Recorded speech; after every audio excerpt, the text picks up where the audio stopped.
নমস্কাৰ, মই আজি বনাম কাৱৈ মাছৰ পাতৰি। মই লৈছোঁ কাৱৈ মাছ 7জনী। মই ইয়াত নিমখ হালধি সানি লৈছোঁ।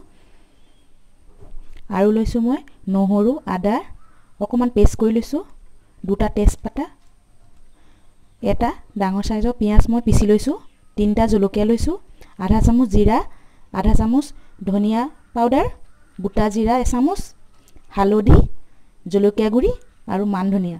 মই এতিয়া বনাম কাৱৈ মাছৰ চৰচৰি। ফ্ৰাই কৰি লৈছোঁ, ৰঙা কৰি মই ফ্ৰাই কৰিম। মোৰ মাছ ভজা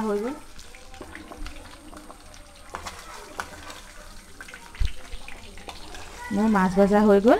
এই মাছৰ তেলখিনিতে মই এতিয়া দি দিম গোটা জিৰা, কেঁচা জলকীয়া, তেজপাত। মই লৰাই দিছোঁ।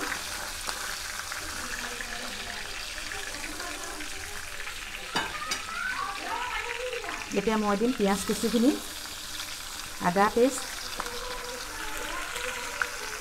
জিৰা গুড়ি, ধনিয়া গুড়ি, জলকীয়া, হালধি আৰু নিমখ। এইখিনি মই ভালদৰে লৰাই মছলাৰ গোন্ধটো নাইকিয়ালৈকে ভাজি থাকিম।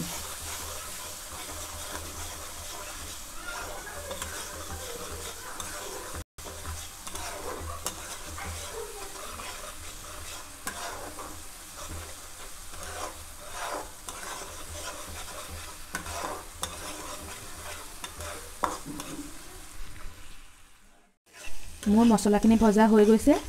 মই এতিয়া দিম ইয়াত জোখমতে পানী। মই বেছি পানীও নিদিওঁ।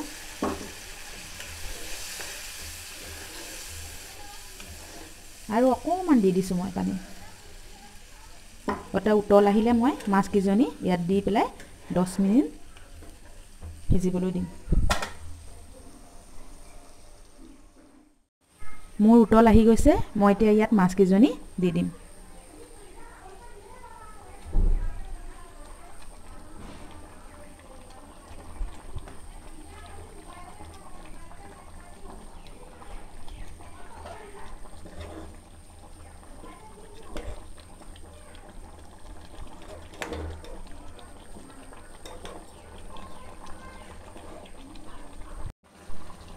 মোৰ চৰচৰিখিনি অকণমান মই লৰাই দিছোঁ।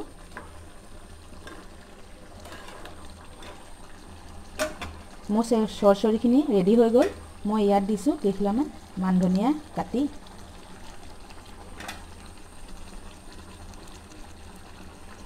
এয়া মোৰ চৰচৰি ৰেডি। মোৰ মাছ চৰচৰি ৰেডি। মই এনেদৰে মাছ চৰচৰি বনাওঁ। যদি আপোনালোকৰ এই ৰেচিপিটো ভাল লাগে, লাইক আৰু শ্বেয়াৰ কৰিব।